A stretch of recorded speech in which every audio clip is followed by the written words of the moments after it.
Bismillahirrahmanirrahim. Assalamualaikum warahmatullahi wabarakatuh. Alhamdulillahi ala ihsanih wa syukru lahu ala taufiqihi wa amtinanih wa asyhadu an la ilaha illallah wahdahu la syarika lahu ta'ziman li sya'nih wa asyhadu anna Muhammadan abduhu wa rasuluhu da'ila ridwanih. Allahumma shalli alaihi wa ala alihi wa ashabihi wa ikhwanih. Hadirin dan hadirat yang dirahmati oleh Allah Subhanahu wa taala, alhamdulillah kita dipertemukan kembali di majelis yang kita berharap diberkahi oleh Allah Subhanahu wa taala. Semoga majelis kita ini sebagai sebab diampuninya dosa-dosa kita oleh Allah Subhanahu wa taala. Salawat dan salam tercurahkan selalu kepada junjungan kita, pemberi syafaat kita Nabi Muhammad sallallahu alaihi wasallam, dan juga kepada keluarganya serta seluruh sahabat beliau tanpa terkecuali. Kita masih dalam Kitabul Ilm dan kita masuk pada bab ke-27, bab at-tanawubu fil ilm, yaitu bab tentang bergantian dalam menuntut ilmu. Bergantian dalam menuntut ilmu. Hadis nomor 89, Al-Imam Al-Bukhari rahimahullah berkata, qala haddatsana Abu Yaman, qala akhbarana Syu'aib an Az-Zuhri, qala Abu Abdullah wa qala Ibn Wahb, akhbarana Yunus an Ibn Shihab an Ubaidillah bin Abdullah bin Abi Thawr an Abdullah bin Abbas an Umar qala. Dari Umar bin Khattab radhiyallahu anhu, beliau berkata, kuntu ana wa jarun li minal Ansar fi Bani Umayyah bin Zaid. Aku bersama tetanggaku dari kaum Ansar, ya, di kampung Umayyah bin Zaid. Bani Umayyah maksudnya anak-anaknya Umayyah bin Zaid. Ada yang menyebutkan tetangga ini namanya Itban bin Malik radhiyallahu taala anhu. Allah alam bisawab, ya. Demikian disebutkan oleh sebagian ulama. Aku bersama tetanggaku, ya, di wahiyya min awalil Madinah, dan kampung tersebut berada di daerah awali al-Madinah. Awali yaitu daerah Kuba, jauh dari kota Madinah. Daerah tersebut dengan awali. Sampai sekarang masih disebut dengan awali. Jadi ke arah kiblat. Kalau kita ke arah kiblat nanti ada mahkamah kota Madinah, nanti depan lagi ada Al-Baik, ya. Ada apa? Ayam Al-Baik. Setelah itu nanti antum maju lagi ada jalan masuk persis depan Al-Baik.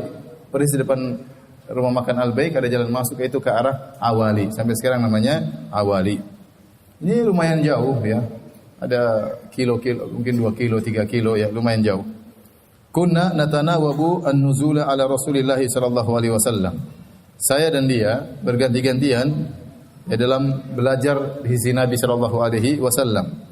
Yanzilu yauman wa anzilu yauman. Sehari dia yang belajar, sehari saya yang belajar. Fa idza nazaltu ji'tu bi khabari dzalikal yaum. Jadi sibuk bekerja, mungkin Umar bekerja maka tidak bisa nuntut ilmu, maka gantian temannya yang nuntut ilmu, ya. Atau sebaliknya, hari ini temannya bekerja, Umar yang nuntut ilmu. Fa idza nazaltu, kalau saya yang kebetulan bagian ngaji sama Nabi sallallahu alaihi wasallam, ji'tuhu bi khabari dzalikal yaum minal wahyi wa ghairihi, maka saya akan kabarkan kepada dia, hari ini ada wahyu yang turun demikian, atau hari ini ada Nabi berbicara demikian. Saya sampaikan kepada dia karena dia tidak bisa hadir. Wa idza nazala fa'ala mithla dzalik. Kalau kebetulan dia yang bertugas menuntut ilmu, ngaji sama Nabi, maka dia pun memberi kabar kepadaku tentang apa yang dia dapatkan pada hari tersebut. Fa nazala sahibil ansariyu yauma naubatihi. Ya, satu hari, ya, aku tidak ngaji, gantian sahabatku tersebut yang konon namanya Itban bin Malik radhiyallahu anhu, ya, dia yang nuntut ilmu bersama Nabi sallallahu alaihi wasallam. Kemudian dia datang kepadaku, ya, melaporkan seperti biasa, namun kali ini agak lain. Fa daraba babi darban syadidan. Dia pun mengetuk pintuku dengan ketukan yang sangat keras. Fa qala asamahu, apakah Umar ada? Fa fazi'tu, aku pun kaget. Fa kharajtu ilaihi. Tidak seperti biasanya, kali ini ketuk pintu keras-keras, ada apa? Aku pun kaget. Fa kharajtu ilaihi, maka aku pun keluar menuju dia. Fa qala qad hadatha amrun azim. Kata dia, telah terjadi perkara besar. Qala dakhaltu ala Hafsata fa idza hiya tabki. Ya, selanjutnya disebut dalam riwayat yang lain, maka malam itu, ini kabar sampai kepada Umar malam hari. Pagi-paginya Umar pun salat subuh. Setelah salat subuh dia segera menuju ke rumah putrinya Hafsah. Jadi ada ikhtisar, ada ringkasan dalam hadis ini.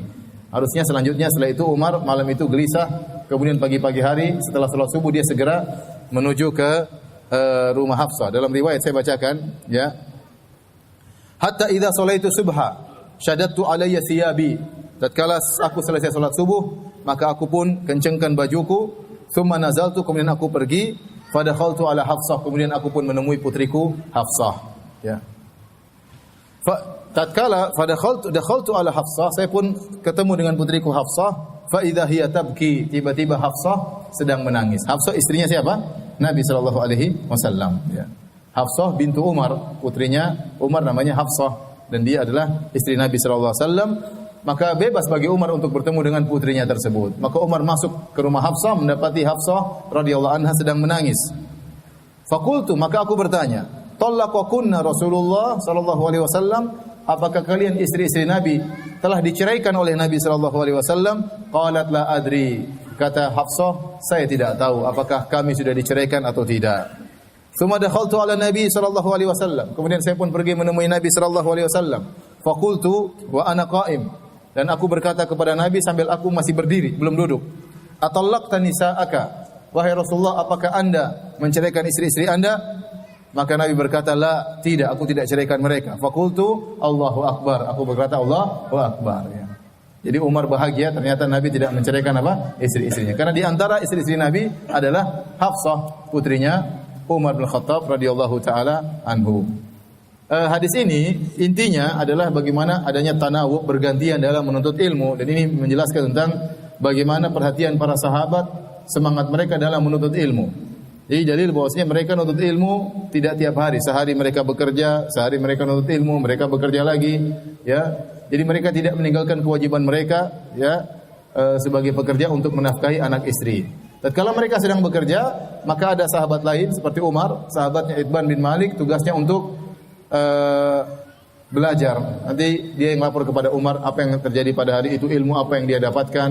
Besoknya sebaliknya Itban yang bekerja, Umar yang mengaji. Nanti kalau sudah sore atau sudah malam, maka Umar mengabarkan kepada Itban, hari ini ada ilmu ini dan itu. Ya, ini dalil bagaimana semangat para sahabat dalam menuntut ilmu. Dan ini juga dalil bahwasanya penuntut ilmu tetap harus melaksanakan kewajibannya sebagai kepala rumah tangga, harus bekerja, ya. Karenanya alhamdulillah antum, ya, sempatkan waktu ikut pengajian, di siang hari antum bekerja, ya. Jadi tidak ada kewajiban yang ditinggalkan. Tidak boleh seorang berlebih pada satu sisi sehingga sisi yang lain ditelantarkan. Ini tidak boleh, ya. Jangan sampai juga seorang ngaji terus tidak pernah kerja, ya. Istrinya pusing nanti, ya. Jadi harus kerja, harus mencari nafkah, ada waktu juga mengaji sebagaimana dikerjakan oleh para sahabat radhiyallahu taala anhum ajmain. Baik, kita lanjutkan. Bab ke-28, bab al-ghadabu fil mau'izati wat ta'lim idza ra'a ma yakrah. Bab tentang marah tatkala memberi nasihat, wejangan atau memberi pelajaran jika sang guru melihat perkara yang dia benci, yang tidak dia sukai. Jadi bolehnya sang guru marah, ya, atau dia marah tatkala dalam menyampaikan nasihat atau dalam rangka untuk memberi pelajaran. Jadi di sini Al-Imam Al-Bukhari disebutkan menjelaskan oleh Ibnu Hajar tidak menyatakan bolehnya marah secara mutlak, ya. Karena dalam masalah kalau hakim tidak boleh marah. Oleh karenanya hukum yang dikeluar dari seorang hakim yang sedang marah tidak diterima. Ya, karena kalau dia sedang marah dia tidak bisa berpikir dengan jernih. Bisa jadi dia hukumannya sangat tinggi, ya. Ya, jadi kalau ada hakim misalnya mengatakan saya hukum 2 tahun. Terus terdakwanya marah-marah. Hakim, ente kurang ajar, ente koruptor, ente, ya udah 8 tahun, ya, dia marah. Misalnya tidak boleh, dalam Islam tidak boleh seorang hakim kemudian berhukum dalam kondisi marah. Tetapi kalau seorang guru marah dalam beri nasihat itu boleh karena tidak ada hukum yang timbul. Terkadang memang mau'izah perlu marah, perlu emosi, ya. Tentunya emosi yang terkontrol. Sebagaimana Nabi SAW kalau berkhutbah, ihmarra wajuhu. Nabi SAW wajahnya merah tatkala sedang berkhutbah. Ka'annahu munziru jaishin. Seakan-akan dia sedang memberi peringatan kepada tentara, kepada pasukan, ya. Jadi terkadang Nabi SAW marah, dan ini bukan hukum asal. Hukum asalnya Nabi lembut, ya, Nabi ramah. Terkadang Nabi marah dalam beberapa situasi. Di antaranya, ya, hadis nomor 90, Al-Imam Al-Bukhari berkata, qala haddatsana Muhammad ibnu Katsir, qala akhbarana Sufyan an ibni Abi Khalid an Qais bin Abi Hazim an Abi Mas'ud Al-Ansari radhiyallahu taala anhum. Qala rajulun, kata Abu Mas'ud Al-Ansari, ada seorang laki berkata, "Ya Rasulullah, la akadu udriku salata mimma yutawwilu bina fulan." Ya Rasulullah, hampir-hampir aku tidak salat ya gara-gara si fulan jadi imam kelamaan. Jadi imam apa? Kelamaan. Fama ra'aitu Nabiy sallallahu alaihi wasallam fi mau'izatin ashadda ghadaban min yaumi idzin.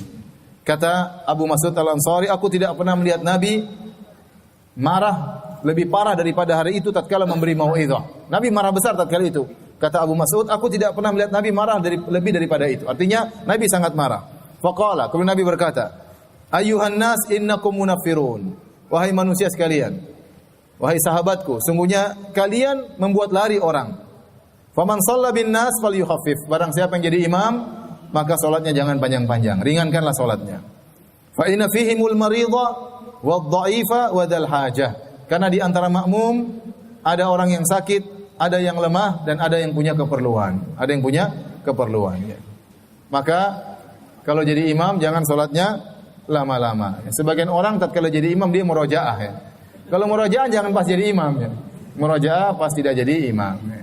Dia menguatkan hafalan dengan jadi imam. Kalau waktu dia salat sendiri tidak jadi masalah ya. Salat sunnah, salat rawatib, salat apalagi salat qiyamul lail, salat malam, murajaah silakan, dan itu cara yang terbaik untuk menjaga hafalan. Murajaah tatkala dengan membaca Al-Qur'an dalam salat. Tapi kalau jadi imam, maka lihat kondisi ya, kondisi. Dan ini terjadi sebagian ikhwan semangat. Saya pergi ke sebagian kota, pas saya salat, saya jadi makmum, dia bilang, "Ustaz jadi imam." Saya bilang, "Enggak, antum aja." Pas jadi imam lama sekali. Ini kayak di pondok kata saya.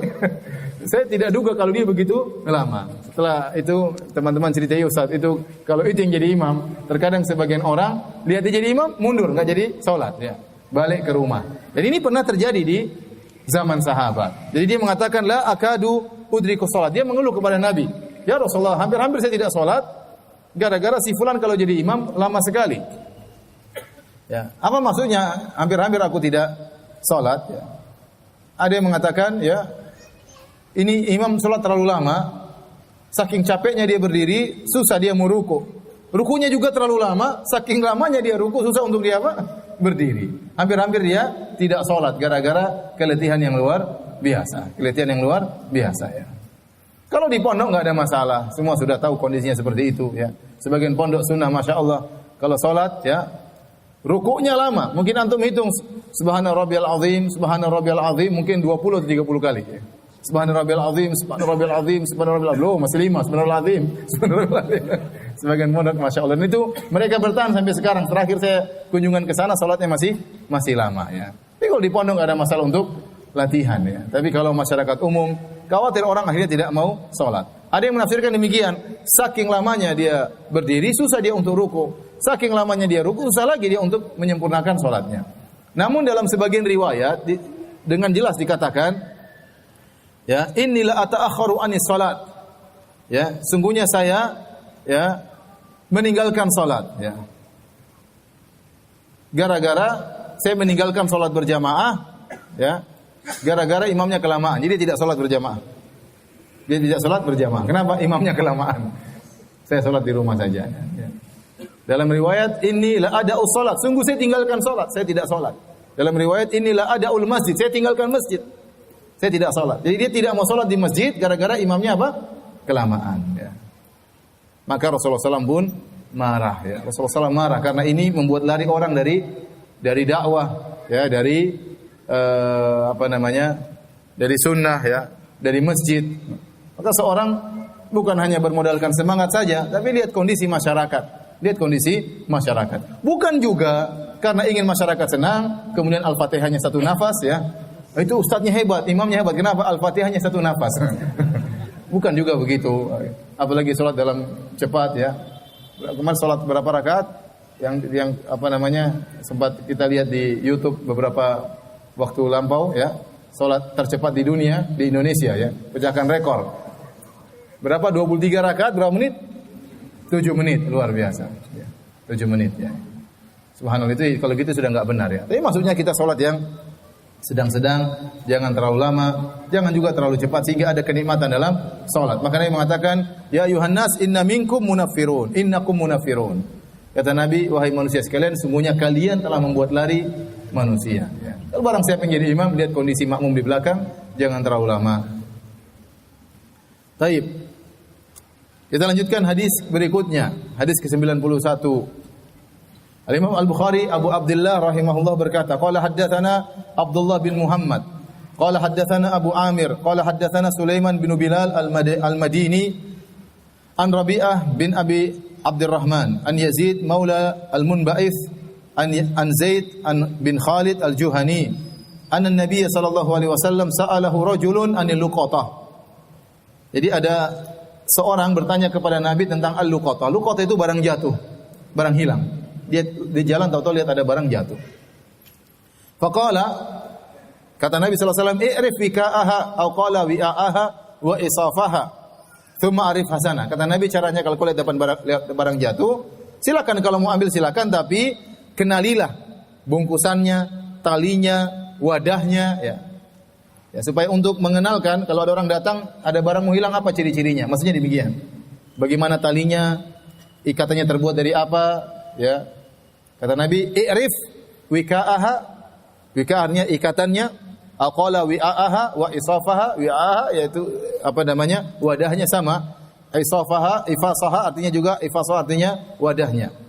Tsumma arif hasanah. Setelah kau kenali betul sifat-sifat barang tersebut, kemudian setelah itu kau beri pengumuman selama setahun. Caranya gimana? Pergi ke pasar-pasar, tapi enggak boleh di masjid. Caranya pergi ke pasar-pasar, ya. Ada yang barang hilang enggak? Ada yang barang hilang enggak? Ada perkumpulan, ada barang hilang enggak? Disebut oleh sebagian ulama, setiap hari harus putar tanya, ada yang hilang enggak? Kehilangan barang enggak? Karena biasanya seminggu pertama orang yang kehilangan pasti mencari-cari. Nanti setelah itu, setelah lewat seminggu ya dia menjarang-jarangkan, mungkin seminggu sekali, sampai setahun. Sampai setahun, ya. Kalau tidak ada yang lapor, boleh dia pakai. Boleh dia pakai, ya. Boleh dia jual, ya. Boleh dia manfaatkan. Ya. Kata Nabi, "Tsumma stamti' biha." Kalau kau sudah beri pengumuman selama setahun, silakan manfaatkan barang tersebut. Tetapi kata Nabi, "Fa in jaa'a rabbuha fa'addiha ilaihi." Tetapi setelah itu kalau ada orang yang punya datang, ya kembalikan. Misalnya dia dapat kambing. Kemudian dia kenalkan selama setahun, ini siapa yang punya kambing, enggak ada, ya sudah dia boleh potong kambing, boleh dia makan. Nanti setelah setahun sebulan datang orang yang punya, saya dengar kamu temukan kambing saya hilang. Apa ciri-cirinya? Oh begini-begini. Oh benar, tapi sudah saya makan. Ya, saat itu maka harus kembalikan harganya. Ya, tetap barang orang harus dikembalikan. Tapi kalau tidak ada yang mengembalikan, tidak ada yang melapor, ya sudah selesai, nggak ada masalah. Jadi ini pendapat jumhur ulama. Sebagian ulama berkata, kalau sudah lewat setahun, sudah, mau orangnya datang nggak usah kembalikan. Tapi itu menyelisih zahir hadis. Zahir hadis Nabi SAW mengatakan, kalau pemiliknya datang, maka kembalikan kepada sang pemilik. Kemudian orang ini bertanya lagi, fadalatul ibil, ya Rasulullah bagaimana tentang onta yang hilang? Kita ketemu di jalan, ketemu onta hilang. Faghadib, maka Nabi pun marah. Hatta marrat wajnatahu, maka Nabi marah sampai kelihatan merah di pipinya sini. Ya, kelihatan merah. Au qala ahmarra wajhuhu, atau dikatakan wajah Nabi merah seluruhnya. Faqala, Nabi marah, Nabi berkata, "Malaka walaha?" Apa urusanmu dengan onta tersebut? Ngapain ambil onta? Ma'aha siqa'uha wa hidha'uha. Tidak perlu kau ambil onta tersebut. Onta tersebut bawa air minumnya dan bawa sepatunya. Maksudnya apa? Onta tersebut sudah punya cadangan minum dalam tubuhnya. Dia bisa gunakan minum sampai waktu lama. Tidak perlu kau selamatkan. Beda kalau kambing hilang, beda kalau ada emas hilang, kau perlu selamatkan. Tapi kalau onta tidak perlu kau selamatkan. Apa urusan dengan onta? Dia punya kaki yang kuat, dia bisa berjalan, dia bisa menendang, dia bisa membela diri. Ya, kalau ada misalnya ada serigala mau melawan, dia bisa tendang serigala tersebut. Maka tidak perlu, apa urusanmu? Nabi marah karena kok nanya sampai seperti itu. Jadi ya Rasulullah, kalau ada emas hilang gimana? Ketemu ya ambil. Kalau unta hilang gimana? Apa urusanmu, kata Nabi SAW. Intinya begitulah. Nabi marah. Ya, apa urusanmu? Taridul ma'a wa tar'a syajar, kata Nabi SAW. Unta tersebut datang ke tempat air, dia minum, wa tar'a syajar, kemudian dia datang ke pohon-pohon untuk makan makanan. Fadarha hatta yalqaha rabbuha. Maka tinggalkan unta tersebut sampai tuannya menemukan kembali unta tersebut. Dan subhanallah, saya ketemu dengan sebagian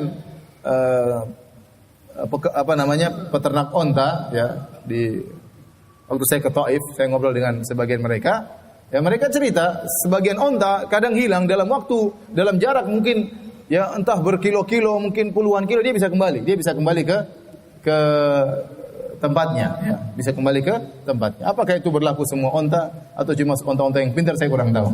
Tapi dia bilang ada onta seperti itu. Ya, dia hilang dia bisa kembali ke tuannya. Ya. Kemudian dia berkata lagi, fadhalatul ghanam. Ya Rasulullah, bagaimana kalau ada kambing yang hilang? Qala, kata Nabi, laka aw li akhika aw lidhi'b. Oh, kalau kambing ya bisa kau ambil atau kembali kepada pemiliknya atau dimakan oleh serigala. Ya, jadi kalau kambing ambil, kalau onta jangan diambil, biarin saja. Hadis ini maksudnya Nabi SAW sempat marah ya, karena dia bertanya pada hal yang tidak perlu ditanyakan ya, tidak perlu ditanyakan. Taib. Sebenarnya pembahasan luqatah ini pembahasannya lebih panjang dalam bab yang lain, tapi saya akan jelaskan secara sederhana tentang hukum-hukum yang berkaitan dengan luqatah ya. Secara sederhana dan singkat saja ya.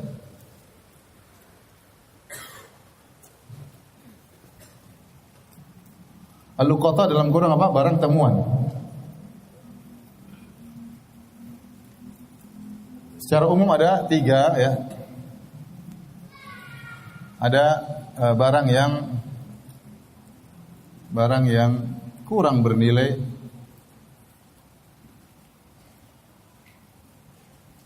dalam kurung biasanya pemiliknya tidak mencari-cari lagi ya. Tentunya ini kembali kepada urf ya. Karena contoh seperti tali, ada tali hilang, ya sudah, sendal hilang ya. Sendal hilang di jalan, orang tidak cari lagi biasanya. Apalagi yang hilang 20.000, 50.000, ya hilang ya sudahlah, enggak dicari lagi ya. Kalau 1 juta orang nyari ya. 1 juta orang nyari ya. Ada kawan cerita dia pernah hajian, dia bawa uang entah berapa puluh juta baru dia taruh di WC. Udah pergi jauh, ingat dia, subhanallah. Dia balik lagi masih ada uangnya di situ. Alhamdulillah ya. Alhamdulillah kalau di sini mungkin wallahu alam. Jadi kalau seperti ini hukumnya apa? Hukumnya langsung diambil ya. Dimanfaatkan dan tidak perlu ta'rif. Ta'rif tadi apa? Pengumuman. Ya. Apa? Pengumuman selama setahun. Tidak perlu pengumuman setahun. Yang kedua, yaitu yang barang-barang ya, yang seperti hukum onta.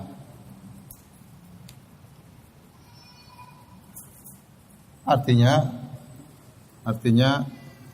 hewan-hewan yang bisa menjaga diri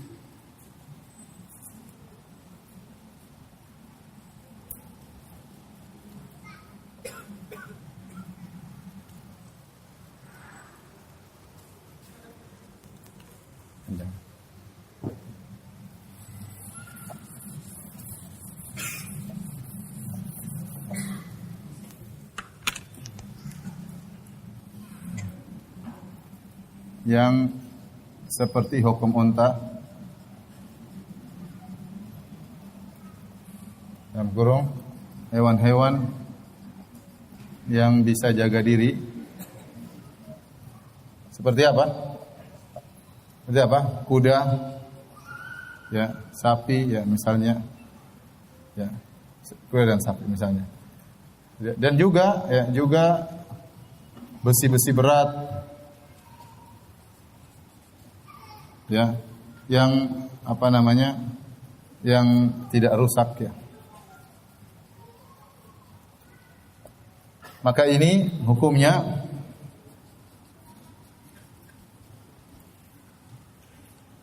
tidak boleh diambil, tapi dibiarkan saja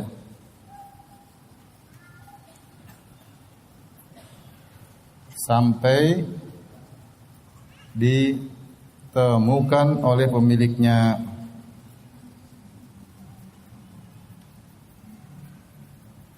Al-Kashmiri dalam kitabnya Faidul Bari, ini hukum asal. Dia mengatakan ini berlaku di zaman Nabi sallallahu alaihi wasallam. Tatkala orang masih banyak beragama. Ya sudah, kalau ada onta yang hilang enggak usah diambil. Nanti dia akan kembali sendiri atau tuannya akan menemukan onta tersebut. Tapi kalau zaman sekarang kata dia, onta pun harus kita selamatkan daripada dicuri sama orang. Apalagi besi diambil sama orang. Jadi kata dia sekarang zaman sudah berubah. Itu zaman Nabi di mana orang-orang masih agamanya kuat. Mereka tidak bakalan ngambil seperti itu. Tapi kalau zaman sekarang kata dia, zaman dia maksudnya, ya sudah, kalau ada seperti barang ini tetap kita selamatkan. Padahal hukum asalnya tidak boleh, biarin saja.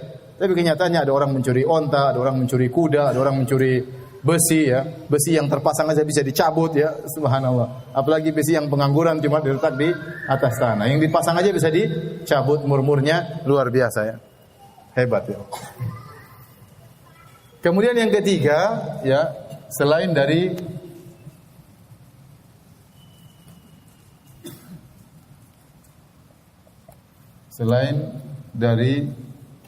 jenis 1 dan 2, ya.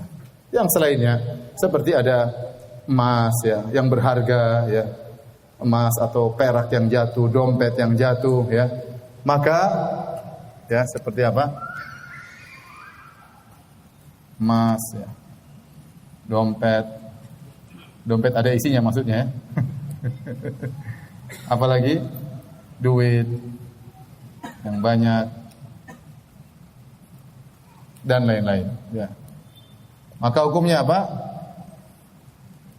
Bagi yang mampu untuk mentakrif apa ya? Mengumumkan, ya. Mentakrif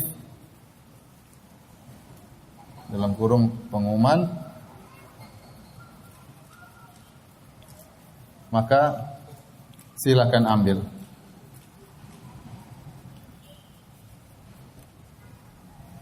Bagi yang tidak mampu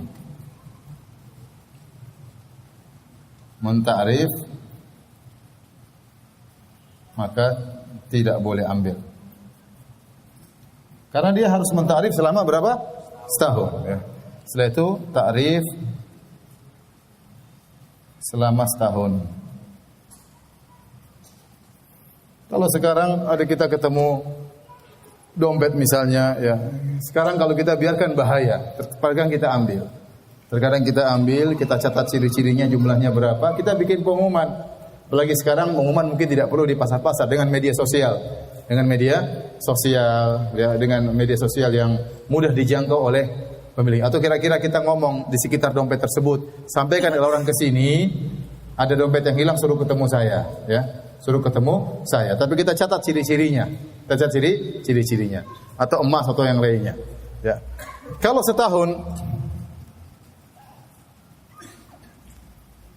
setelah setahun tidak ditemukan pemiliknya, maka ia boleh memanfaatkan. Ia boleh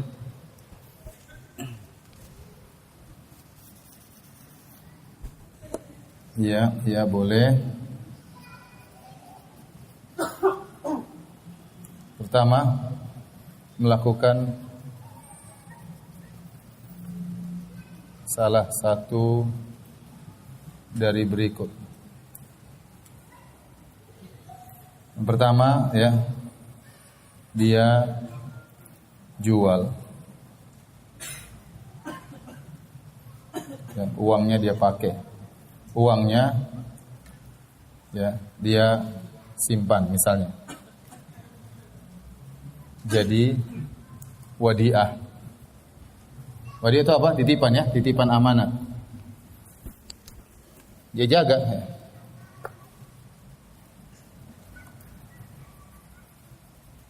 Dia boleh. Kalau ada yang datang punya, maka dia berikan uang tersebut. Paham ini?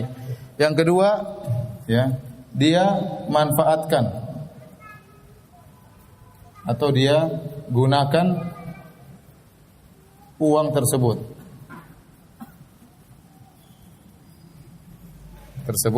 Ya, hasil jualan tadi, hasil jualan. Ya. Ini juga boleh. Nanti tinggal kalau ada yang datang dia kembalikan. Yang ketiga, dia jaga barang tersebut. Ya. Tidak dijual. Tapi jadi wadiah. Dan jika butuh biaya pemeliharaan,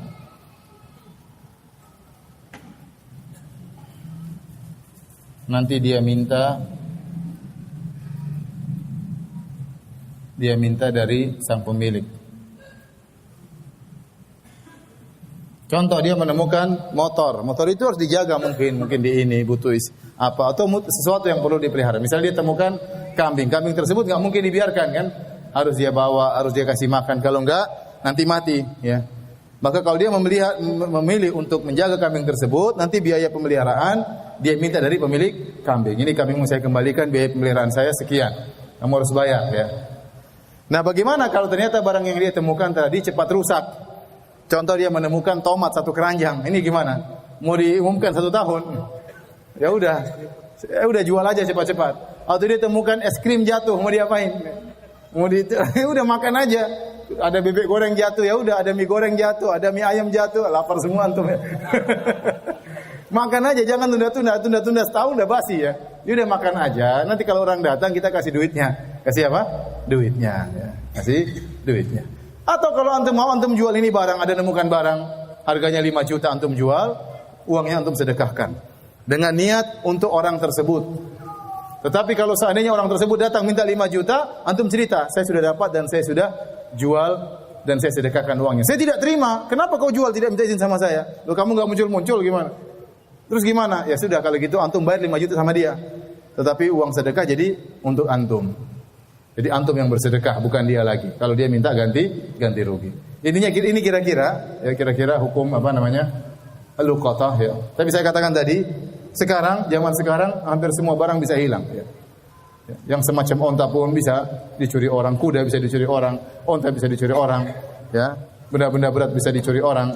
Maka kalau kita mampu untuk menyelamatkan, kita selamatkan demi harta saudara kita yang dia sedang kehilangan harta tersebut, kemudian kita beri pengumuman selama setahun sampai akhirnya dia datang. Kalau tidak datang, kita boleh manfaatkan sebagaimana aturan yang kita sebutkan. Allah alam bisawab.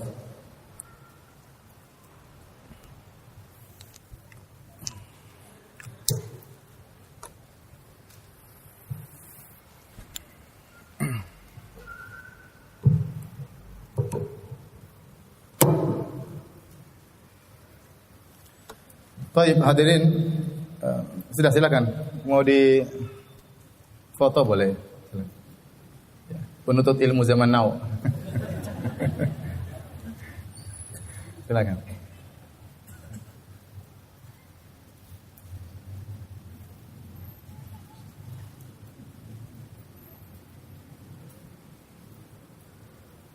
Baik, kita lanjutkan hadis berikutnya, hadis nomor 92. Qala haddatsana Muhammad bin al-Ala qala haddatsana Abu Usama an Buraid an Abi Burdah an Abi Musa qala su'ila an-nabiy sallallahu alaihi wasallam an asya'a karihaha. Dari Abu Musa al-Asy'ari radhiyallahu taala anhu, dia berkata, Nabi ditanya sallallahu alaihi wasallam, ditanya tentang perkara-perkara yang Nabi benci dengan perkara-perkara tersebut. Falamma uksir alaihi ghadib. Tatkala banyak orang tanya kepada Nabi perkara yang tidak Nabi sukai ditanya-tanya, maka Nabi pun marah. Summa qala, kemudian Nabi berkata, summa qala lin-nas, Nabi berkata kepada manusia. Jadi kita pun kalau bertanya sama syekh, bertanya sama ustaz, lihat kondisi pertanyaan tersebut bermanfaat atau tidak. Kalau karena terkadang orang bertanya tidak ada manfaatnya. Terkadang bertanya yang menunjukkan dia menentang. Terkadang bertanya yang intinya membuat guru tidak senang. Maka lihat kondisi pertanyaan apa yang baiknya disampaikan, lihat juga kondisi sang guru ya. Maka Nabi pun marah, Nabi berkata, "Saluni amma syi'tum." Nabi berkata, "Tanya yang kalian kehendaki." Nabi marah ini. Silakan tanya yang kalian kehendaki. Faqala rajulun, tiba-tiba ada yang datang, "Ya Rasulullah, man abi? Siapa bapakku?" Tapi Nabi jawab, kata Nabi sallallahu alaihi wasallam, "Abuka Hudzafah." Bapakmu Hudzafah. Allah menjelaskan kenapa dia bertanya demikian. Karena dia ragu bapaknya itu benar atau tidak. Jangan-jangan ibunya berzina di zaman jahiliyah, ternyata saya bin lain ya. Jadi tanya kepada Nabi sallallahu alaihi wasallam dan Nabi jawab, "Bapakmu Hudzafah." Ya, sampai dalam sebenarnya dia mengatakan kalau ternyata bapakku bukan Hudzafah, saya akan itu bukan bapakku ya. Jadi dia bertanya, "Siapa bapakku?" Ya, subhanallah ya. Kalau orang kata sama antum, "Bapakku siapa?" "Ustaz." "Ya, bapakmu." Tapi Nabi jawab, Nabi meskipun dia marah dia apa? Jawab, "Bapakmu Hudzafah." Dan Nabi meskipun marah dia tidak mengucapkan kecuali yang benar. Makanya waktu ada orang datang kepada seorang sahabat kalau tidak salah, Abdullah bin Amr bin As, "Kenapa kau catat semua yang diucapkan Nabi? Nabi itu manusia, terkadang marah, terkadang sedih." Kata Nabi, "Catat semua yang keluar dari lisanku." Karena Nabi meskipun marah tidak mungkin dia berkata yang salah. Karena kalau dia salah pasti ditegur oleh Allah Subhanahu wa taala. Mau marah, mau sedih berbeda dengan kita. Berbeda dengan kita. Makanya Nabi secara umum hakim kalau lagi marah tidak boleh diambil hukumnya.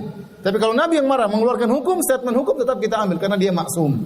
Ya berbeda dengan kita. Kalau kita lagi marah keluarkan statement hukum tidak boleh, enggak diterima. Harus dalam kondisi dia tenang, terkontrol baru bisa memberikan hukum ya. Hakim misalnya dia sidang hari ini, kemudian 1 jam sebelumnya diomelin sama istrinya, stres dia.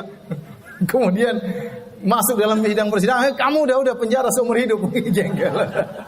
Dia marah sama istri tapi dilimpahkan kepada ada orang seperti itu, dia tidak mau membalas, dia limpahkan kepada orang lain.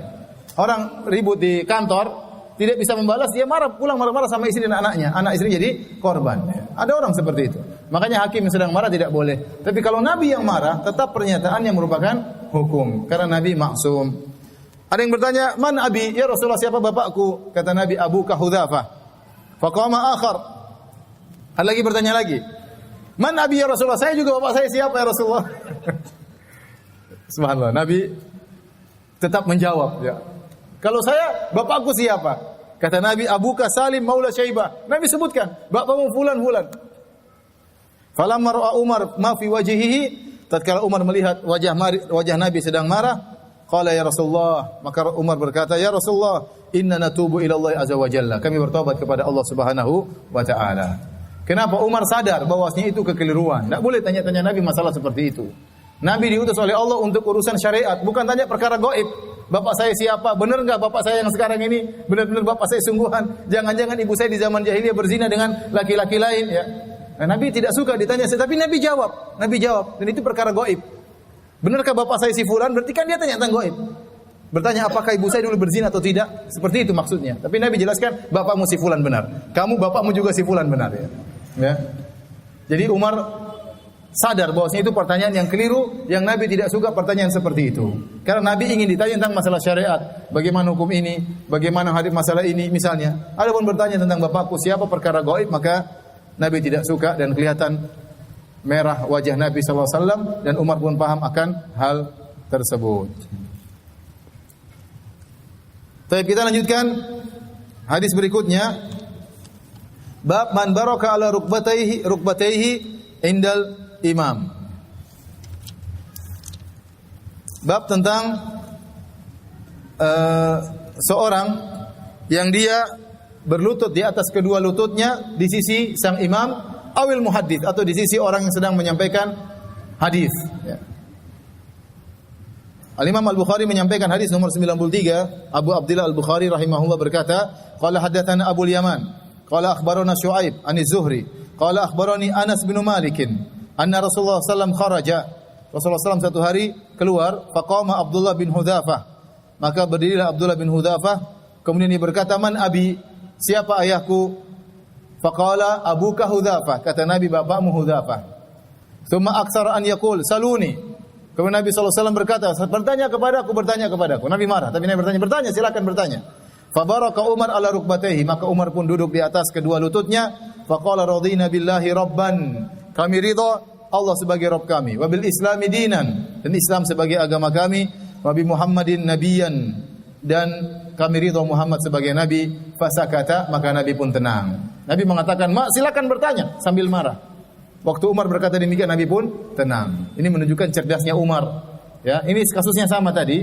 Jadi Umar mengatakan, inna natubu ilallah, kami bertobat kepada Allah sambil duduk bertelekan di atas dua lututnya. Ya, dan berkata kami ridho Muhammad sebagai nabi kami. Ya. Maka Rasulullah SAW pun tenang setelah mendengar perkataan Umar, dan ini menunjukkan tentang kemuliaan Umar di mana beliau paham sementara sahabat yang lain kurang paham, ya, sehingga perkataan dia tadi menenangkan hati Nabi sallallahu alaihi wasallam. Jadi yang dilarang bertanya kepada Nabi adalah pertanyaan-pertanyaan yang tidak ada manfaatnya atau pertanyaan yang menunjukkan ragu dia seorang nabi atau tidak, ya. Ini dijelaskan oleh Ibnu Hajar, kata beliau, anna tilkal as'ilata qad takunu ala sabili ta'annut aw syak. Pertanyaan-pertanyaan tersebut dikhawatirkan bisa jadi karena pertanyaan yang berlebih-lebihan yang tidak perlu. Awis syak, atau terkadang karena keraguan apakah ini nabi atau bukan. Nabi tidak suka pertanyaan seperti itu, ya. Nabi tidak suka pertanyaan seperti itu. Demikian juga, ya, maka kata Ibnu Hajar, fa khasyiya an tanzilal uqubatu bisababi dzalik. Maka Umar pun khawatir gara-gara pertanyaan-pertanyaan yang buat Nabi jengkel ini bisa menurunkan hukuman atau azab bagi mereka. Maka beliau berkata, radina billahi rabba, kami ridha Allah sebagai Rabb kami, dan seterusnya. Hal ini menjadikan Nabi pun menjadi tenang. Oleh karena seorang kalau bertanya, pertanyaan itu kalau memang diberkahi oleh Allah, niatnya baik, niatnya tulus, kemudian dia bisa menyampaikan dengan pertanyaan yang baik, maka bermanfaat. Betapa banyak orang bertanya kepada Nabi, kemudian Nabi jawab, ternyata hal itu menjadi hadis sampai kita pelajari sekarang. Maka Allah akan memberikan pahala kepada sang penanya tersebut. Karena gara-gara pertanyaannya ilmu mengalir sampai sekarang. Demikian juga kita lihat bagaimana Ibnu Taimiyah rahimahullahu taala. Betapa banyak dia nulis buku gara-gara ditanya oleh orang. Seperti Al-Aqidah Al-Wasithiyah, dia ada yang tanya maka dia pun tulis. Ya, Risalah Tadmuriyah, maka ada yang bertanya, Ibnu Taimiyah pun menulis dan jadi buku yang kita pelajari sampai sekarang. Ya, oleh karenanya banyak buku-buku Ibnu Taimiyah seperti sekarang terkumpul berjumlah 37 jilid, judulnya Fatawa Ibnu Taimiyah. Yaitu apa? Pertanyaan-pertanyaan yang dijawab oleh beliau, dibaca oleh para ulama sampai sekarang. Demikian juga ada seorang bertanya kepada ustaz, pertanyaan tersebut bermanfaat sehingga akhirnya tersebar di YouTube, tersebar di media sosial, banyak orang mengambil ilmu. Sebagian orang bertanya yang menimbulkan fitnah, akhirnya ustaz tersebut menjawab dan menimbulkan kekacauan, fitnah, dan dia juga dapat dosa gara-gara pertanyaan tersebut, apalagi dia memang berniat untuk melakukan kekacauan. Jadi hindari pertanyaan yang tidak bermanfaat, ya. Seperti ada yang bertanya, Ustaz, apa hukum makan daging dinosaurus? Ente ngapain tanya daging dinosaurus, ya? Dinosaurusnya ada atau tidak perlu pertanyaan lagi. Kalaupun ada, siapa yang berani nyembelih dinosaurus? Tarsan pun belum tentu bisa nyembelih dinosaurus.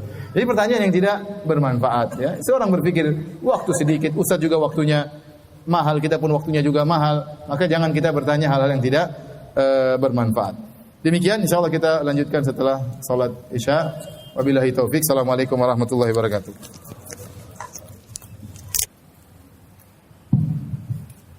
Bismillahirrahmanirrahim. Alhamdulillah, salatu wassalamu ala Rasulillah wa ala alihi wa sahbihi wa ala. Kita lanjutkan bab berikutnya, bab ke-30, babun man a'adal haditha thalathan liyufhama anhu. Bab tentang seorang guru yang mengulangi pembicaraan sampai 3 kali agar dipahami maksudnya. Di antara dalilnya, faqala ala wa qauluz zur fama zala yukarriruha. Nabi SAW berkata, dan hati-hatilah dengan perkataan dusta, dan senantiasa Nabi mengulang-ulangi perkataannya tersebut. Hati-hatilah dengan perkataan dusta, hati-hatilah terhadap perkataan dusta, hati-hatilah dengan perkataan dusta.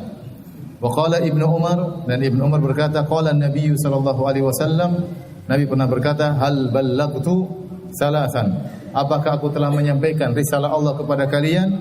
Apakah aku telah menyampaikan risalah Allah kepada kalian? Apakah Allah telah menyampaikan risalah Allah kepada kalian? Sebanyak Rasulullah ulang 3 kali.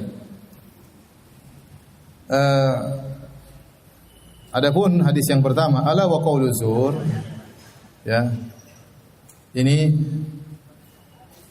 diringkas oleh Al-Imam Al-Bukhari, hadis yang lengkapnya dari hadis Abu Dzar. Nabi SAW berkata, ala unabbi'ukum bi akbaril kabair, maka aku kabarkan kepada kalian tentang dosa besar yang paling besar, ya. Maka Rasulullah SAW mengatakan al-isyraku billah, kemudian uququl walidain, kemudian yang ketiga baru perkataan dusta. Rasulullah SAW ulangi sebanyak 3 kali. Adapun perkataan Ibnu Umar, Rasulullah SAW mengatakan, ya, apakah aku telah menyampaikan? Itu maksudnya tatkala di haji wada, tatkala di hadapan para sahabat, Nabi berhaji dengan haji perpisahan, maka Nabi ingin para sahabat menjadi saksi bagi Nabi. Bukankah aku telah menyampaikan risalah Allah? Maka mereka menjawab, iya ya Rasulullah. Baik, kita lanjutkan hadis 94. Al-Imam Al-Bukhari berkata, qala haddatsana Abdah, qala haddatsana Abdus Samad, qala haddatsana Abdullah bin al-Muthanna, qala haddatsana Sumamah ibn Abdullah an Anasin an Nabi sallallahu alaihi wasallam annahu kana idza sallama thalathan. Adalah Nabi sallallahu alaihi wasallam kalau mengucapkan salam, beliau ucapkan salam sebanyak 3 kali. Wa idza takallama bi kalimatin a'adaha thalathan. Nabi sallallahu alaihi wasallam kalau mengucapkan suatu perkataan, beliau ulangi sebanyak 3 kali, ya. Baik, hadis berikutnya hadis 95. Al-Imam Al-Bukhari berkata, qala haddatsana Abdah bin Abdullah, qala haddatsana Abdus Samad, qala haddatsana Abdullah bin al-Musanna, qala haddatsana Thumamah ibnu Abdullah an Anasin, dari Anas, an Nabi sallallahu alaihi wasallam qala, dari Nabi sallallahu alaihi wasallam, annahu kana, yaitu Anas yang berkata, annahu kana idza takallama bi kalimatin a'adaha thalathan. Adalah Nabi sallallahu alaihi wasallam kalau mengucapkan suatu pembicaraan, beliau ulangi sebanyak 3 kali. Hatta tufhama anhu, sampai dipahami perkataan beliau. Wa idza ata ala qaumin fasallama alaihim sallama alaihim thalathan. Kalau Nabi menemui suatu kaum, Nabi mengucapkan salam kepada mereka, maka Nabi ucapkan salam sebanyak 3 kali. Ini di antara sunnah Nabi sallallahu alaihi wasallam. Terkadang, ya, meskipun di sini dikatakan annahu kan, adalah Nabi, namun tidak berarti terus-terusan. Kita dapati dalam banyak hadis-hadis, kebanyakan hadis-hadis Nabi tidak diulangi 3 kali, ya. Tetapi terkadang Nabi mengulangi 3 kali. Oleh karenanya kana dalam riwayat tidak menunjukkan istimrariyah, tidak berarti harus selalu demikian. Tapi Nabi pernah melakukan demikian. Kalau disebut annahu kan bukan berarti Nabi selalu demikian. Karena kita dapati hadis-hadis Nabi kebanyakan Nabi tidak mengulangi 3 kali. Namun terkadang Nabi ucapkan 3 kali, dan para sahabat waktu meriwayatkan mereka mengatakan Nabi mengulangi 3 kali. Nabi mengulangi 3 kali. Berarti hukum asalnya Nabi tidak mengulang-ulang. Ini dibawakan oleh Imam Al-Bukhari untuk memberi dalil bahwasanya terkadang muhaddits di zaman periwayatan dahulu, kalau mereka menyebutkan hadis, terkadang mereka ucapkan berulang sampai 3 kali. Dan itu tidak mengapa, karena ada sunnahnya, agar mudah dicatat, agar mudah untuk dihafal. Ya, Nabi terkadang mengulangi sampai 3 kali. Ya. Dan disebutkan juga Nabi kalau melewati suatu kaum, beliau ucapkan salam 3 kali. Ini pun kita dapati kebanyakan dalam hadis-hadis Nabi kalau mengucapkan salam tidak 3 kali. Tidak 3 kali. Terkadang Nabi mengucapkan salam 3 kali. Assalamualaikum warahmatullahi wabarakatuh. Assalamualaikum warahmatullahi wabarakatuh. Assalamualaikum warahmatullahi wabarakatuh. Terkadang 3 kali. Sebagian ulama mentakwil, maksudnya apa? Nabi melewati rombongan yang banyak. Maka Nabi terkadang mengulangi 3 kali, tatkala lewat bagian depan Nabi salami, terkadang lewat yang tengah Nabi salami, tatkala ujung Nabi juga salami, agar semuanya mendengar salam Nabi sallallahu alaihi wasallam, ya. Tetapi kalaupun tidak dibawakan kepada jamaah yang banyak, maka tidak mengapa seorang terkadang mengucapkan salam 3 kali, namun itu bukan kebiasaan Rasulullah sallallahu alaihi wasallam, ya. Sebagian ulama mengatakan hadis ini berkaitan dengan salam untuk istizan. Istizan maksudnya kita ngetuk pintu orang. Assalamualaikum. Assalamualaikum. Assalamualaikum. Boleh langsung 3 kali. Boleh langsung 3 kali. Hadis ini dibawakan kepada makna istizan. Jadi maksud saya, hadis ini Nabi kalau melewati suatu kaum beliau ucapkan salam 3 kali, dibawa pada 2 makna. Makna yang pertama yaitu tatkala jamaah banyak, sehingga Nabi mengucapkan salam di bagian depan jamaah, kemudian tengah jamaah dan akhir jamaah. Atau tatkala istizan, mengetuk pintu, Assalamualaikum, Assalamualaikum, Assalamualaikum 3 kali agar terdengar oleh orang yang di dalam. Wallahu alam bisawab.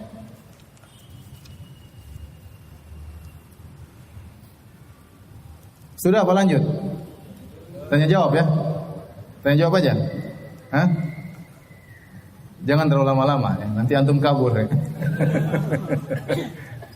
Antum yang belum punya buku, dalam belum tahu bahasa Arab, beli aja buku terjemahannya Fathul Bari. Ya, terbitan Pustaka Syafi'i, penerjemahnya Ustaz Abu Ihsan, ya. Ustaz Abu Ihsan guru saya, ya. Ustaz Abu Ihsan itu hafizahullah guru saya waktu saya masih belajar di Jogja. Beliau mengajar saya setahun, ya. Insyaallah keilmuannya tidak diragukan, apalagi dalam hal terjemah-menterjemah. Karena masalah Fathul Bari tidak sembarang orang bisa terjemah. Banyak terjemahan yang keliru, Di antara terjemahan yang baik, saya belum baca, cuma baca sebagian, terjemahannya Ustaz Abu Ihsan Al-Maidani hafizahullah taala ya. Insyaallah kita lanjutkan pekan depan. Insyaallah pekan depan masih ada kajian.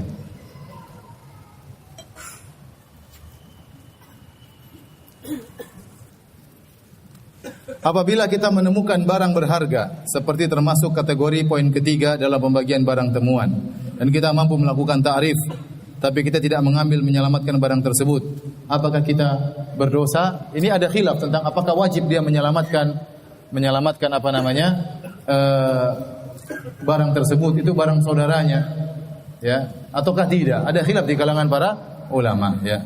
Ya, ada khilaf di kalangan para ulama ya. Tapi saya tidak belum bahas secara lebih dalam lagi. Insya Allah akan kita bahas dalam bab-bab berikutnya tentang luqatah ya. Tetapi kalau memang kita mampu sebaiknya, tidak ada yang ragu sebaiknya kita selamatkan. Apalagi di zaman sekarang ini. Kalau zaman dahulu, zaman tatkala agama tersebar, mungkin kita bilang ya sudah, nggak perlu saya selamatkan, karena toh insya Allah orang-orangnya akan menemukan atau ada orang yang amanah yang lain yang akan melakukan ta'rif. Tetapi zaman sekarang susah. Ya.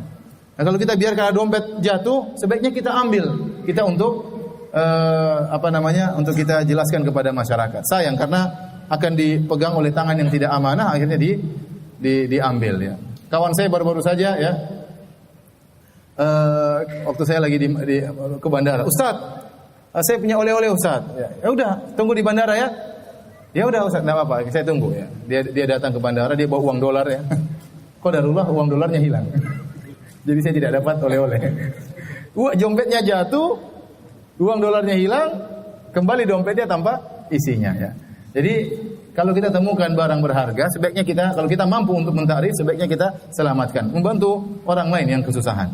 Minimal dapat pahala ya, membantu orang lain.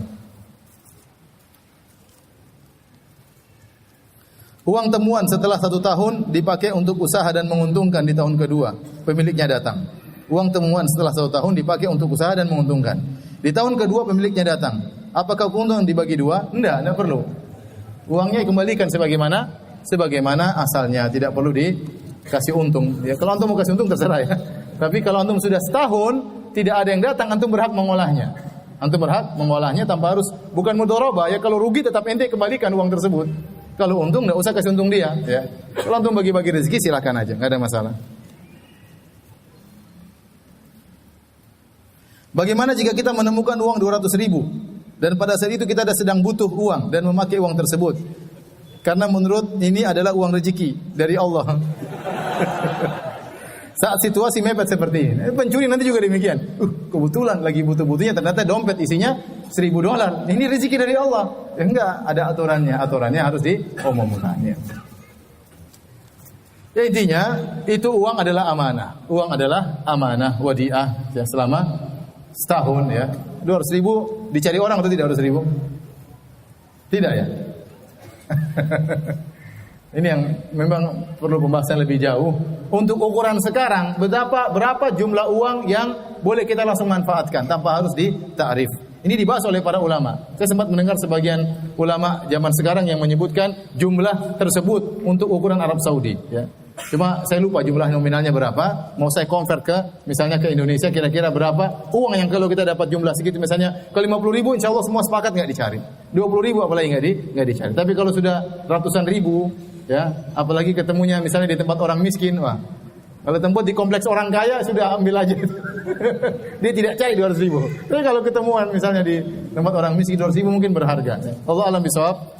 Saya tidak tahu, insya Allah nanti ini pembahasan hanya sekedar saya katakan tadi, hanya sekedar sekilas, pembahasannya akan datang di bab-bab berikutnya. Dulu sebelum saya mengerti hukum tentang barang temuan, saya pernah menemukan HP dan saya langsung menjualnya. Bagaimana hukumnya? Apakah saya berdosa? Sudah terlambat.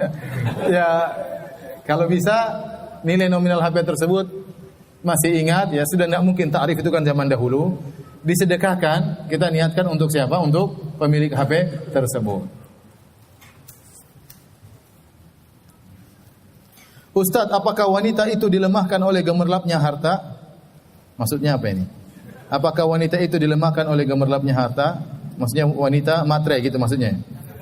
Dan apakah di surga kelak wanita itu paling banyak permintaannya dibandingkan laki-laki? Allah alam. Ente masuk surga dulu lah, nanti ente lihat. Boleh jadi waktu di dunia permintaannya terbatas pada suami. Di surga kita minta apa saja bebas. Walakum fiha ma tashtahi anfusukum walakum fiha ma tad'un. Bagi kalian apa yang kalian minta dan apa yang kalian hasratkan. Allah buka. Mau minta banyak-banyak terserah, ya. Mau minta banyak-banyak terserah. Allah buka pintu selebar-lebarnya.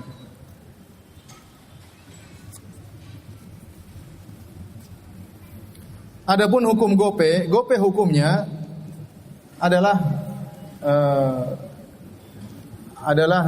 riba ya. Jadi GoPay tatkala kita masukkan uang ya, kemudian dimasukkan dalam rekening GoPay ya untuk kita gunakan memberi produk-produk GoPay atau Gojek ya. Maka sebenarnya pada hakikatnya kita memberi utangan kepada pihak Gojek ya. Meskipun ada yang mengatakan saya tidak berniat berhutang. Yang jadi ibrah bukan lafal tetapi kondisi uang tersebut pada hakikatnya hutang. Bukan amanah. Ya. Ini ada orang salah paham, disangka bahwasanya uang yang diletakkan di GoPay itu amanah. Ya. Padahal itu bukan wadiah, itu adalah hutang. Sama seperti kita meletakkan uang di bank. Kita bilang saya kasih amanah. Banyak orang yang menaruh uang di bank bukan niat untuk cari bunga. Banyak orang meletakkan uang di bank konvensional, niatnya bukan untuk cari bunga, tapi untuk pengamanan. Tetapi uang tersebut pada hakikatnya diolah oleh bank, digunakan oleh bank. Ya, maka itu adalah berarti statusnya hutang karena beda antara hutang dengan wadiah. Kalau wadiah itu tidak terjadi pemindahan pemilikan. Saya misalnya menyimpan motor pada Anda, maka motor itu milik saya. Motor itu milik saya, bukan milik Anda. Anda tidak boleh menggunakannya, ya. Tidak boleh menggunakannya kecuali dengan izin saya, ya. Ya. Adapun hutang, kalau kita kasih utang orang, uang tersebut jadi milik dia.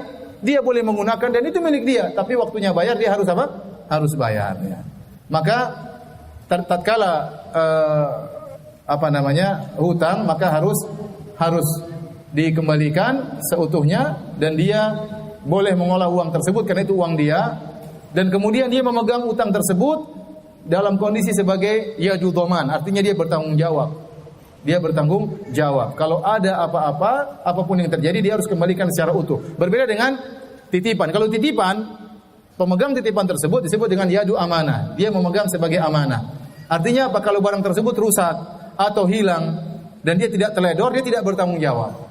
Misalnya dia sudah simpan motor tersebut dalam rumah, dia udah kunci, tahu-tahu ada pencuri yang mengangkat motor tersebut, hilang, maka dia tidak bertanggung jawab karena dia sudah berusaha. Ya, dia sudah berusaha. Adapun hutang, apapun yang terjadi kita harus kembalikan. Jadi ada dua perbedaan antara utang sama wadiah. Yang pertama, kalau hutang terjadi perpindahan pemilikan. Kalau wadiah titipan tidak. Yang kedua, orang yang berhutang dia memegang uang tersebut dengan yadu dhaman, dia bertanggung jawab. Apapun dia harus kembalikan secara utuh. Adapun orang yang memegang wadiah, amanah, dia yadu amanah. Maka dia tidak berkewajiban untuk mengembalikan kecuali kalau dia teledor. Kalau dia teledor. Nah, orang mengatakan, "Ustaz, saya taruh uang di bank dan saya izinkan untuk dipakai." Itu namanya hutang. Itu namanya hutang, ya. Kalau izin dipakai motor barangnya ada, boleh dipakai, motor barangnya tetap ada. Kalau uang dipakai ya hilang atau barangnya ada, ya hilang dipakai. Sama, saya titip nasi sama kamu, nasi bungkus ya, kamu boleh pakai. Berarti kamu boleh apa? Makan. Bukan dikembalikan lagi, enggak. Itu bukan amanah, itu dimakan. Berarti punya utang satu bungkus nasi. Ya, paham? Jadi hakikatnya GoPay itu hutang meskipun orang yang meletakkan uang tersebut tidak berniat menghutangkan. Tapi yang menjadi ibrah bukan lafal, yang menjadi ibrah adalah hakikat tersebut. Seperti orang berkata, saya niatkan kasih antum, saya hadiahkan kepada kamu mobil dengan syarat kamu hadiahkan kepada saya rumah. Itu namanya jual beli. Jual mobil bayar apa? Rumah. Meskipun dia mengatakan itu adalah apa? Hadiah. Paham? Dengan demikian maka uang yang tersimpan di GoPay itu adalah hutang. Nah, kalau itu statusnya hutang, ternyata ada pelayanan, keuntungan, manfaat seperti kortingan, maka kortingan tersebut adalah riba. Kortingan tersebut adalah riba. Kalau Anda taruh uang di GoPay tanpa mengambil kortingan, pembayaran sebagaimana wajar, maka itu bukan riba. Tapi kalau Anda meletakkan uang di GoPay dalam rangka akan dapat kortingan, maka itulah utang piutang yang mendatangkan keuntungan, itulah riba.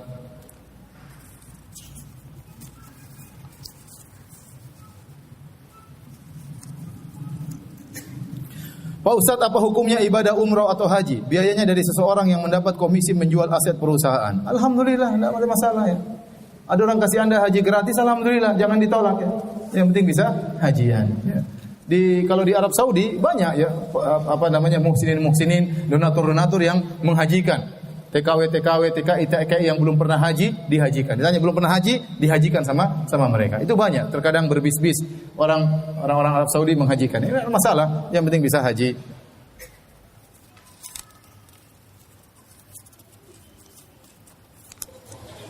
Waktu ana menikah istri ana binti A. Ternyata itu bukan bapaknya. Bapaknya si B. Yang ana mau tanya gimana status pernikahan ana, tetapi si B bapak zina sudah menikah tetapi si B bapak zina. Ana sudah menikah 12 tahun. Apakah ana harus nikah ulang? Kalau harus nikah ulang, siapa wali? Mohon dibantu Ustaz. Kalau ternyata perempuan ini istrinya adalah anak zina, maka walinya hanyalah wali hakim ya. Jadi pernikahannya ya itu disebut dengan pernikahan syubhat. Nikah apa? Syubhat ya. Karena walinya ternyata bukan wali yang benar.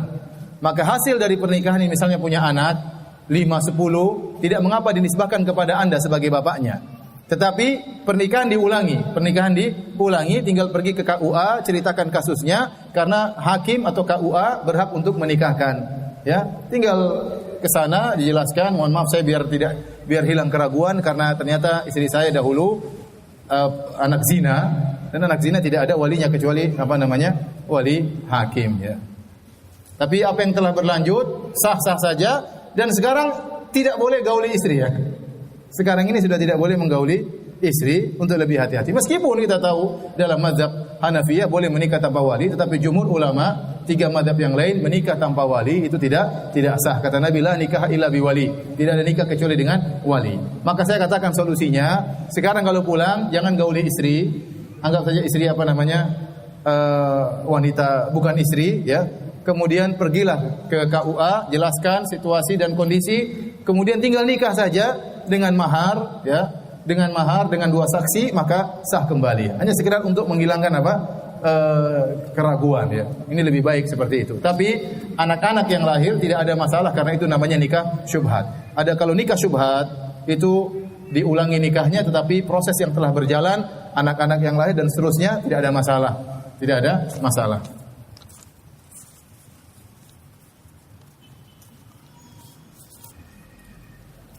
Saya akan menikah, namun saya khawatir jika nanti di acara resepsi saya ada ikhtilat. Bagaimana menyikapi hal ini?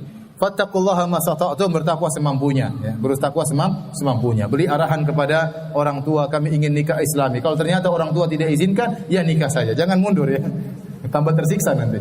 Ini terjadi ikhtilat bukan urusan kita, karena kita sudah menyampaikan dengan sebaik-baiknya, tapi ternyata perkara bukan di tangan kita. Terkadang seorang tidak bisa melakukan apa yang dia kehendaki. Orang tuanya mengatur, mertuanya mengatur, ya sudah. Yang penting dia sampaikan hujah. Dia mengatakan kita ingin nikah Islami. Ya. Kalau ternyata orang tua memaksa, tetap aja nikah, nggak ada masalah.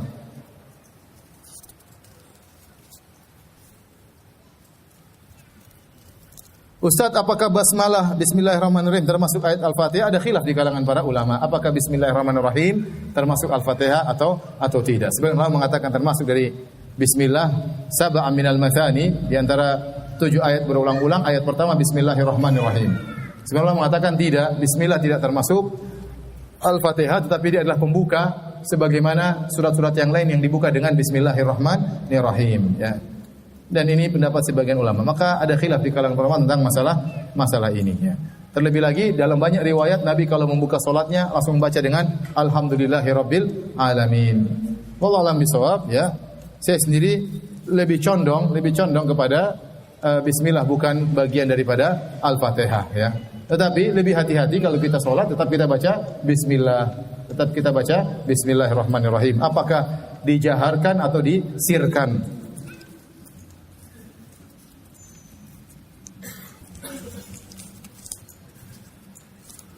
Baik, demikian saja kajian kita, ikhwan dan akhwat yang dirahmati Allah Subhanahu wa taala. Kurang lebihnya saya mohon maaf. Insyaallah kita lanjutkan pada pekan depan. Subhanakallah bihamdik asyhadu an la ilaha illa anta astaghfiruka wa atubu ilaik. Assalamualaikum warahmatullahi wabarakatuh.